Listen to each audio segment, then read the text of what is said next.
Years can be rough sledding for young people. Often it can seem that there's just nowhere for them to turn for help.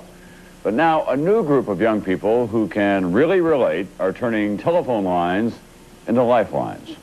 Here's NBC's Betty Rollin. This is Youthline. Do you have the gun in your possession right now? How do you feel about your girlfriend being pregnant? You need a job? It's a 24-hour-a-day toll-free telephone service in New York City, staffed by young people for young people.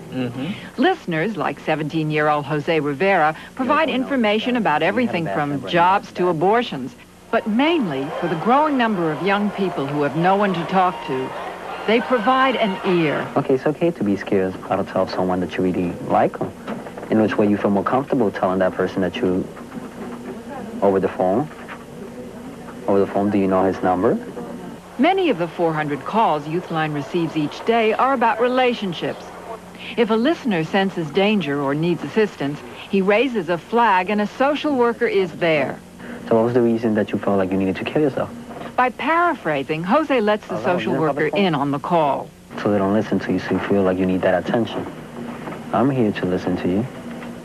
How to Listen is part of an intensive training course that all 91 high school and college students who work here must take.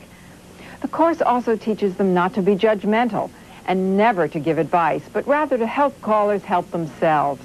What happens is the young person is able, hopefully, to develop a plan, something that they want to do for themselves, the next step they'd like to take.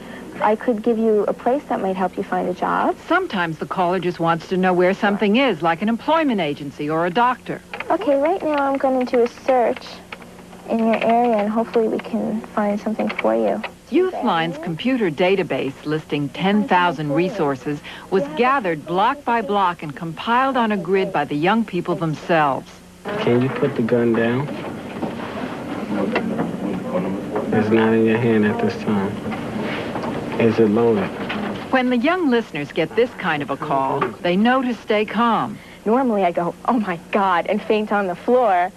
But the training really, okay, be calm, be calm. If you're not calm, then, you know, if you get excited, then the caller might get excited. So you said it's either two things that you want to do, kill her or either sit down and talk to her. When was the last time you sat down and had a talk? Can't hear? You can hear me now? Okay, I was saying, you know, do you have any close friends that you... But you're willing to try one more time? Youthline, which began a year and a half ago at a cost of $1.3 million in New York, is now starting up in San Francisco, and the federal government may take it nationwide. That's because Youthline not only serves young people, but trains and employs them as well, in a job that is more than just a job. He said that he was just out of control, but after talking or whatever, he felt much better. Yeah, but you're feeling all right? Yeah, I'm all right. Okay. Good handle. Good job. For America Close-Up, Betty Rollin, NBC News, Brooklyn, New York.